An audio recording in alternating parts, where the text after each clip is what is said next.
তো এখানে নিয়ে রিয়েল নেলস আমার স্টুডেন্ট আগের দিন শিখিয়েছিলাম, তো ও রিয়েল নেলসটা প্রিপারেশন করে রেখেছে। এবার আমি ফেক নেলস, আজকে ফেক নেলস দেখাবো কীভাবে প্রিপারেশন করে। আগে একটা নেলস নিয়ে ওর নখে মেপে দেখবো এইটা ওর নেলের শেপের সাথে, মানে নেলের বিটের সাথে যাচ্ছে কি না।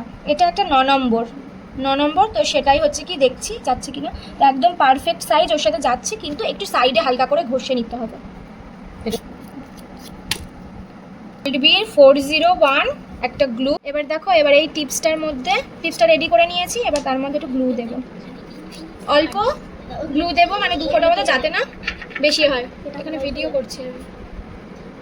এবার এটা পুরোটা বসাবো না, একটু নেলসটা ছেড়ে আমি এখানে নেলটা সেট করে নেব। একটু যেন না বাবলস ক্রিয়েট হয়, ভালো করে লক্ষ্য করে নেব। বাবল ক্রিয়েট হলে কিন্তু নেলটা উঠে যাওয়ার চান্সেস থাকে। দেখো পুরো কত সুন্দরভাবে এটা বসে গিয়েছে, নেলসটা বসে গিয়েছে। টিপকাটা দিয়ে বাকিটা কেটে নেব।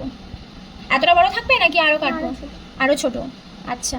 আবার আর একটু ছোট বলেছে যেহেতু, আর সামান্য ছোট করব, কারণ মানে শেপ দেওয়ার সময় ঘষাঘষির সময় আরও একটু ছোট হয়ে যাবে।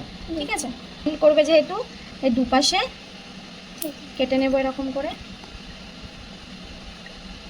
বেশি খসখসে দিকটা, যেটা হার্ড দিকটা, একটা সফট দিক থাকে, একটা হার্ড দিক। হার্ড দিকটা দিয়ে এবার আমি শেপটা করব।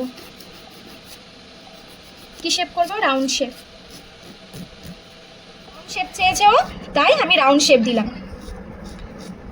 খুব কি বড় লাগছে তোর? না, ঠিক আছে। এবার দেখো, এই যে ওপরে এই যে ফেক নেলস আর রিয়েল নেলসের যে গ্যাপটা আছে, হালকা একটু উঁচু আছে যে নেলসটা, এই ফেক নেলস আর রিয়েল নেলসের মাঝ বরাবরটা মার্চ করে দেবো, মানে এর সাথে মিশিয়ে দেবো। ঠিক আছে, তার উপরে ফাইলার দিয়ে ড্রিল মেশিন দিয়েও তোমাদেরকে শেখাবো। আমি এখানে আপাতত ফাইলার দিয়ে করছি। খুব সাবধানে করতে হবে, কারণ এই ফাইলার করার সময় অনেক সময় চামড়ায় ঘষা লাগে, তো সেটা সাবধানে। এগুলো অনেক প্র্যাকটিস করলে তারপরে হাতে গ্রিপটা ভালো চলে আসে।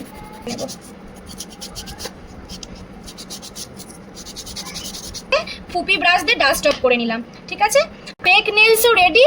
ঠিক আছে, এরপরে এবার আমি কি করব? জেল অ্যাপ্লিকেশন করব। জেল এক্সটেনশন করার জন্য এর উপরে এবার জেল অ্যাপ্লাই করব।